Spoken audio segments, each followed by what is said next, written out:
ಮೈಸೂರಿನ ಉದಯಗಿರಿ ಪೊಲೀಸ್ ಠಾಣೆಯ ಮುಂದೆ ಗಲಭೆ ಮಾಡಿದ್ದಂಥ ಪ್ರಕರಣಕ್ಕೆ ಸಂಬಂಧಪಟ್ಟಂತೆ ಗಲಭೆಗೆ ಅತ್ಯಂತ ಪ್ರಮುಖ ಪ್ರಚೋದನೆ ಮಾಡಿದ್ದಂಥ ಭಾಷಣ ಮಾಡಿದ್ದಂಥ ವ್ಯಕ್ತಿ ಮೌಲ್ವಿಯಾಗಿದ್ದ ಆತನನ್ನು ಇವತ್ತು ಪೊಲೀಸರು ಅರೆಸ್ಟ್ ಮಾಡಿದ್ರು. ಇದೀಗ ಆತನನ್ನು ನ್ಯಾಯಾಂಗ ಬಂಧನಕ್ಕೆ ನೀಡಲಾಗಿದೆ, ಜುಡಿಷಿಯಲ್ ಕಸ್ಟಡಿಗೆ ವಹಿಸಲಾಗಿದೆ. ಮೌಲ್ವಿ 14 ದಿನಗಳ ನ್ಯಾಯಾಂಗ ಬಂಧನಕ್ಕೆ ಮೌಲ್ವಿಗೆ ವಹಿಸಲಾಗಿದೆ. 2ನೇ ಜಿಲ್ಲಾ ಮತ್ತು ಸತ್ರ ನ್ಯಾಯಾಲಯದಿಂದ ಆದೇಶ ಮಾಡಲಾಗಿದೆ. ಮೈಸೂರು ಜೈಲಿನತ್ತ ಆರೋಪಿಯನ್ನ ಪೊಲೀಸರು ಕರೆದೊಯ್ದಿದ್ದಾರೆ. ಹೌದು, ಏನೋ ಹೇಳ್ತಾರಲ್ಲ ಹಾಗೆ ಇಡೀ ಮೈಸೂರಿನ ಉದಯಗಿರಿ ಕಾದ ಕಬ್ಬಿಣದ ರೀತಿಯಲ್ಲಾಗಿತ್ತು, ಕಾದ ಕೆಂಡದ ರೀತಿಯಲ್ಲಾಗಿತ್ತು. ದಗದಗನೆ ಹೊತ್ತಿ ಉರಿತಾ ಇತ್ತು. ದಗದಗನೆ ಹೊತ್ತಿ ಉರಿತಾ ಇದ್ದಂಥ ಸಂದರ್ಭದಲ್ಲಿ ಈ ಮೌಲ್ವಿ ಅಂತ ಹೇಳುವಂಥ ವ್ಯಕ್ತಿ, ಯಾಕಂತ ಹೇಳಿದ್ರೆ ನಿಜವಾದ ಮೌಲ್ವಿ ಆಗಿದ್ದರೆ ಈ ರೀತಿ ಪ್ರಚೋದನೆ ಮಾಡುವಂಥ ಕೆಟ್ಟ ಕೆಲಸಕ್ಕೆ, ಕೆಳ ಹಂತಕ್ಕೆ, ಇಂಥ ಕೆಳಮಟ್ಟಕ್ಕೆ ಇಳಿತಾ ಇರಲಿಲ್ಲ.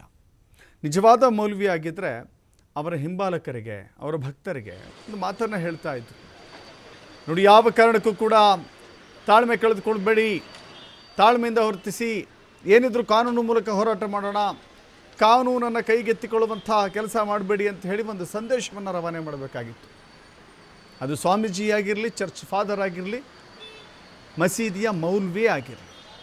ಆದರೆ ಇಲ್ಲಿ ಮೌಲ್ವಿಯಾಗಿದ್ದನ್ನು ಮರೆತು ಬಹಿರಂಗವಾಗಿ ಭಾಷಣ ಮಾಡಿ, ಅದೂ ಕೂಡ ಮೈಕ್ನಲ್ಲಿ 10-100 ಜನರಿಗೆ ಕೇಳುವ ಹಾಗೆ ಪ್ರಚೋದನಕಾರಿ ಭಾಷಣ ಮಾಡಿದಂಥ ವ್ಯಕ್ತಿ ಈತ.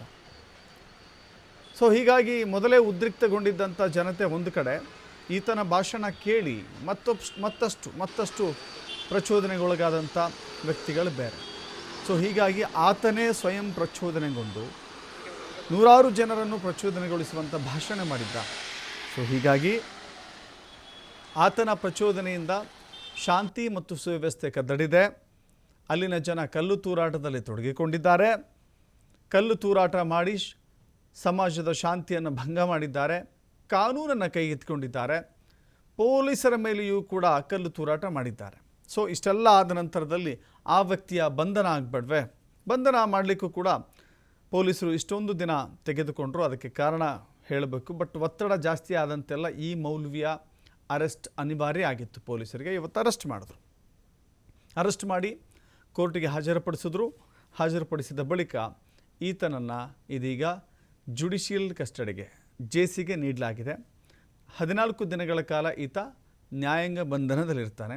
ಮೌಲ್ವಿಯಾಗಿ ಧರ್ಮ ಪ್ರಚಾರಕರ ಕೆಲಸ ಮಾಡ್ತಾ ಸಮಾಜದಲ್ಲಿ ಶಾಂತಿ ಸಹಬಾಳ್ವೆಯ ಪಾಠ ಮಾಡಬೇಕಾಗಿದ್ದಂಥ ಮೌಲ್ವಿ ಇದೀಗ ಕಂಬಿ ಎಣಿಸುವ ಹಂತಕ್ಕೆ ಬಂದು ನಿಂತಿದ್ದಾನೆ.